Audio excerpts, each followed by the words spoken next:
ఇక నిజామాబాద్లో రియాజ్ ఎన్కౌంటర్ పై పలు విమర్శలైతే వెలువెత్తుతున్నాయి. ఫ్యాక్ట్ ఫైండింగ్ కమిటీ ఏదైతే రిపోర్ట్ ఇస్తుందో అదైతే పలు ఆరోపణలు అయితే చేస్తుంది. అయితే ఆసిఫ్ పైన అనేక ఆరోపణలు చేస్తుంది ఫ్యాక్ట్ ఫైండింగ్ కమిటీ. అసలు రియాజ్ ఎన్కౌంటర్ చుట్టూ ఆరోపణలు ఎందుకు వెలువెత్తుతున్నాయి, అసలు రియాజ్ ఎవరు అనే విషయాన్ని ఒక్కసారి మనం అబ్జర్వ్ చేద్దాం. రియాజ్ గతంలో బైక్స్ దొంగతనం చేస్తూ చాలా ఎవరికి చిక్కకుండా దొంగతనాలు చేస్తూ పారిపోతుండే వ్యక్తి. అతన్ని పోలీసులు అదుపులోకి తీసుకొని కోర్టుకు తీసుకువెళ్తున్న సందర్భంలో రియాజ్ పక్కనే ఉన్న కానిస్టేబుల్ ప్రమోద్ ఎవరైతే ఉన్నారో ప్రమోద్ కానిస్టేబుల్ ని కత్తితో పొడిచి పారిపోయాడు. ఆ తర్వాత అతన్ని పోలీసులంతా కూడా కొన్ని బృందాలుగా ఏర్పడి రియాజ్ ని వెతికే పనిలో ఉన్నారు. సుమారు 2-3 నెలల నుంచి కూడా రియాజ్ ని వెతకడానికి ఎన్నో ప్రయత్నాలు చేశారు. చివరికి అసలు ఆ రియాజ్ అనే వ్యక్తి ఒక లారీ అంటే పాడుపడ్డ లారీలో దాక్కున్నాడు అని అక్కడున్న గ్రామస్తులు సమాచారం తెలుసుకొని పోలీసులకైతే ఆ ఇన్ఫర్మేషన్ ఇవ్వడం జరిగింది. ఆ తర్వాత పోలీస్ కానిస్టేబుల్స్ అందరూ కూడా రియాజ్ ని పట్టుకోవడానికి నిజామాబాద్ పరిసర ప్రాంతాల్లోకి వెళ్ళి ఏదైతే లారీ ఉందో అక్కడ అతను దళదాచుకున్నాడు అని తెలిసి అక్కడ అతన్ని పట్టుకోవడానికి బయలుదేరినప్పుడు అక్కడ కొంతమంది ఒక 2 వ్యక్తులనైతే ఇక్కడ కానిస్టేబుల్స్ సహాయం కోరారు రియాజ్ ని అదుపులోకి తీసుకోవడానికి. అందులో ఉన్న వ్యక్తి ఆసిఫ్ అదే విధంగా ఇంకొక వ్యక్తి. ఈ ఇద్దరిని కూడా రియాజ్ ని అదుపులోకి తీసుకోవడానికి మాకు సహాయం చేయండి అంటూ కూడా ఆ ఇద్దరిని కూడా పురమాయించారు. ఆ నేపథ్యంలోనే రియాజ్ ని వాళ్ళు కట్టడి చేసే నేపథ్యంలో ఎవరైతే రియాజ్ ఉన్నారో అతను ఆసిఫ్ పైన దాడి చేసి మళ్ళీ కత్తితో ఆసిఫ్ పైన దాడి చేయడం జరిగింది. ఆ పెనుగులాట తర్వాత ఆసిఫ్ ని అటు హాస్పిటల్లోకి జాయిన్ చేయడము, చికిత్స నిమిత్తం హాస్పిటల్లో తరలించడం కూడా జరిగింది. ఆ తర్వాత రియాజ్ ని పోలీసు కానిస్టేబుల్స్ అందరూ కూడా అదుపులోకి తీసుకోవడము, నిజామాబాద్ లోని ప్రభుత్వ ఆసుపత్రిలో రియాజ్ ను ఉంచడం జరిగింది. అప్పటి నుంచి కూడా ఈ ఆరోపణలు అయితే వెలువెత్తుతున్నాయి. అటు రియాజ్ ని ఎన్కౌంటర్ చేశారు అంటూ కూడా ఎన్నో ప్రజా సంఘాలు అదేవిధంగా పలు విమర్శలు అయితే వచ్చాయి. అప్పుడు కూడా పోలీసులు ఒక క్లారిటీని అయితే ఇచ్చారు. అసలు మేము రియాజ్ ని ఎటువంటి ఎన్కౌంటర్ చేయలేదు, అనవసరంగా ఇటువంటి ఆరోపణలు చేయడం సరికాదు అంటూ రియాజ్ బ్రతికున్నప్పుడు ఆ ఫోటో ఏదైతే ఉందో ఆ ఫోటోను పోలీసులు అయితే రిలీజ్ చేయడం జరిగింది. మేము ఎటువంటి ఎన్కౌంటర్ చేయలేదు అని ఒక క్లారిటీ ఇచ్చారు. ఆ తర్వాత రియాజ్ను తర్వాత హాస్పిటల్కి తీసుకెళ్లడం జరిగింది. ఇప్పుడు ఎందుకు ఈ విషయం బయటకు వచ్చింది అంటే అసలు రియాజ్ ఎన్కౌంటర్ అనేది ఎలా జరిగింది, ఆసిఫ్ పైన ఎందుకు ఆరోపణలు వస్తున్నాయి అనే విషయాన్ని ఒకసారి చూద్దాం. అయితే హాస్పిటల్లో రియాజ్ను జాయిన్ చేసినప్పుడు రియాజ్ అక్కడి నుంచి కూడా పారిపోయే ప్రయత్నం చేశాడు. అక్కడే ఉన్న కొంతమందితో పెనుగులాట అవ్వడం కానీ అక్కడి నుంచి పారిపోయే ప్రయత్నం చేసినప్పుడు పోలీస్ కానిస్టేబుల్స్ కానీ అటు పోలీసులు కానీ అప్పుడు రియాజ్ ను బుల్లెట్ ద్వారా గాయపరచడము, ఎన్కౌంటర్ చేయడం జరిగింది. సో ఇదంతా కూడా ఒక బూటకపు ఎన్కౌంటర్. రియాజ్ కి ఆల్రెడీ ఫేక్ కరెన్సీ ముఠాలతో సంబంధం ఉంది.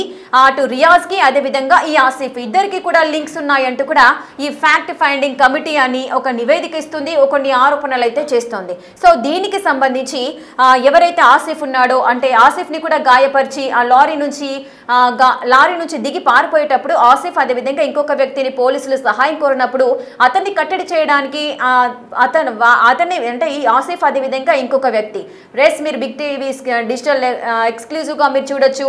ఆసిఫ్ చేతికి కట్టుకొని ఉన్నాడు. ఆ వ్యక్తినే రియాజ్ ఆ కత్తితో మరొకసారి అతని పైన దాడి చేసి పారిపోయే ప్రయత్నం చేశాడు. ఆసిఫ్ పైన కూడా అనేక ఆరోపణలు వస్తున్నాయి. ఈ ఫ్యాక్ట్ ఫైండింగ్ కమిటీ కొన్ని ఆరోపణలు చేస్తుంది. అటు రియాజ్ కి అదేవిధంగా ఈ ఆసిఫ్ కి కూడా పరిచయం ఉంది. ఆసిఫ్ ఈ ఫేక్ కరెన్సీకి సంబంధించిన ముఠాలతో అతనికి కూడా లింక్స్ ఉన్నాయంటూ కూడా కొన్ని ఆరోపణలు చేస్తున్నాయి. సో ఈ ఫ్యాక్ట్ ఫైండింగ్ కమిటీ ఏవైతే ఆరోపణలు చేస్తుందో ఆ ఆరోపణలన్నీ కూడా కరెక్ట్ కాదు. అసలు నాకు ఎవరితో కూడా ఎటువంటి సంబంధాలు లేవు.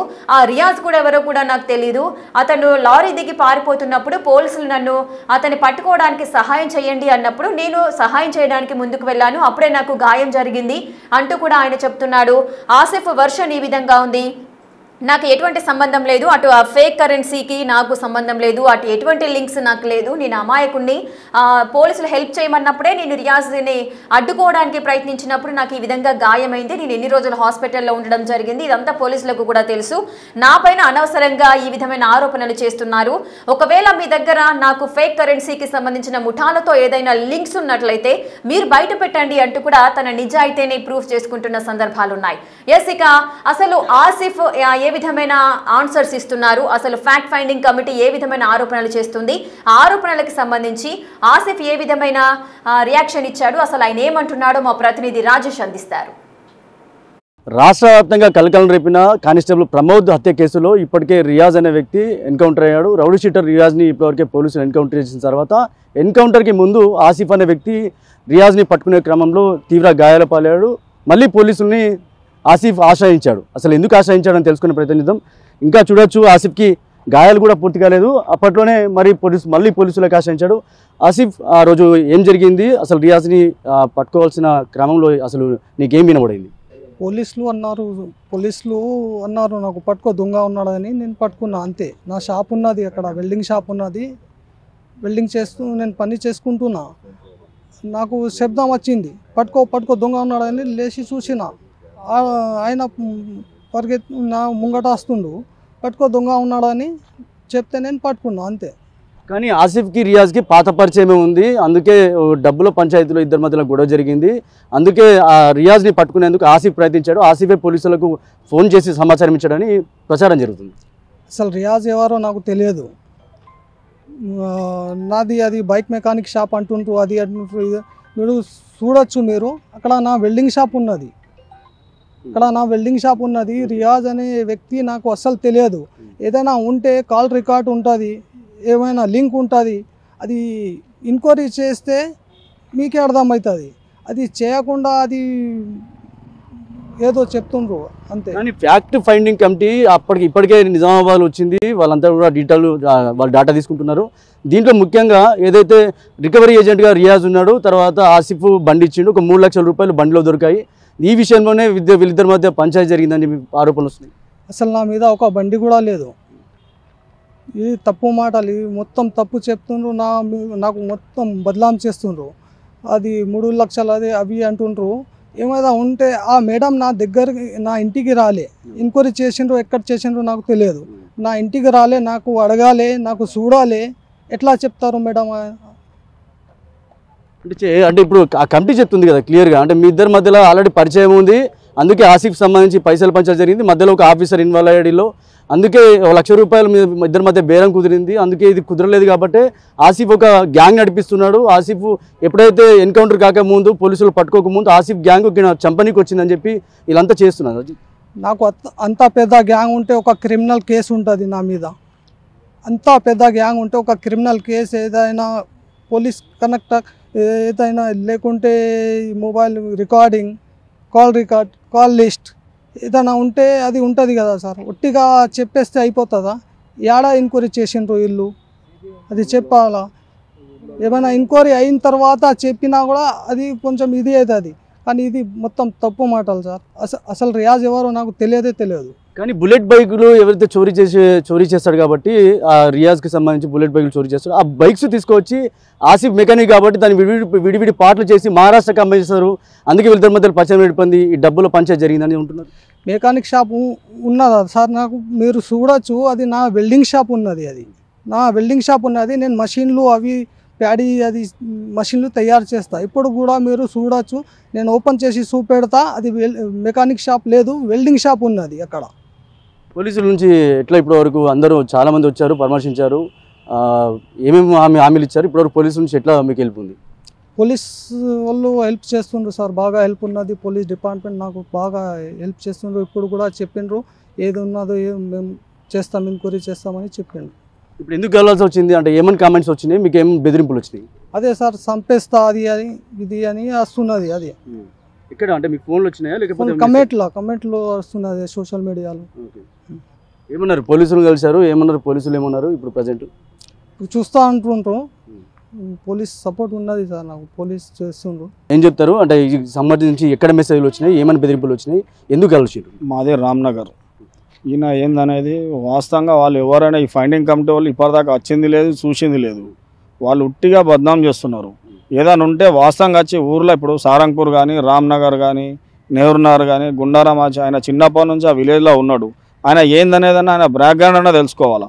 వాళ్ళు ఏం తెలుసుకోకుండా ఈయనతోటి ఒక బండి ఇంకోటి వాస్తవంగా ఆయన ఒక యాక్టివా ఉందని అది ఆయన పేరు మీద బండే లేదు. ఇప్పుడు బండి ఉందంటే ఆయన ఫైనాన్స్లో తీసుకున్నాడు. ఎవరైనా ఇప్పుడు ఉన్న కంపెనీలు ఫైనాన్స్లో అయితే వాళ్ళైతే చెప్తారు కదా. వాళ్ళు ఎంక్వైరీ చేయలేదు ఆయన పేరు బండి ఉన్నదని, ఆ బండి తీసుకున్నారని. మళ్ళీ ఆయన దాంట్లో దొంగ నోట్లు ఉన్నాయని. దొంగ నోట్లు ఉన్నాయి వాళ్ళ ఇంట్లో పోయి చూస్తే వాళ్ళ ఫ్యామిలీని, ఇప్పుడు మేము ఊరోళ్ళం కాబట్టి మా విలేజర్స్ తెలుసు ఆయన ఏందనేది. వాళ్ళ ఫ్యామిలీని చూస్తే అరే వీళ్ళు దొంగ నోట్లు ఉన్నారా, వీళ్ళు దొరలు ఉన్నారా అనేది వాళ్ళకే తెలుస్తుంది. వచ్చిన ఫైండింగ్ కమిటీకి కానీ ఎవరైనా వచ్చి ఊరోళ్ళు వచ్చి చూసిపోయిన వాళ్ళు అరే వీళ్ళు ఇంత గరీబ్ వాళ్ళు ఉన్నారు అని వాళ్ళే అని పాపమని పోతున్నారు. వీళ్ళు హైదరాబాద్లో కూర్చుండి ఫైండింగ్ కమిటీ వాళ్ళు దొంగలు అది ఇది అనేసి దొంగ నోట్లు ఉన్నాయనే వాళ్ళు ఉట్టి ఒక బద్నాం చేసి ఒక పిల్లగాని నిందలేసి పోతున్నారు. వాళ్ళు చేసేది మొత్తం ఏదైతే ఫైండింగ్ కమిటీ చేసిందో మొత్తం జూట అబద్ధమే.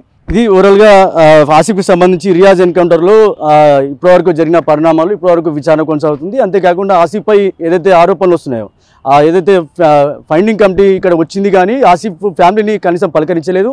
ఈ కోణంలో ఆసిఫ్ని పలకరిస్తే కనుక నిజాలు ఏంటియో తెలిసేవని చెప్పి కూడా ఇక్కడ సంబంధించిన బాధితులు చెప్తున్నారు. అంతేకాకుండా ఆసిఫ్కి ఇప్పటివరకే పోలీసుల నుంచి పూర్తి రక్షణ ఉంది.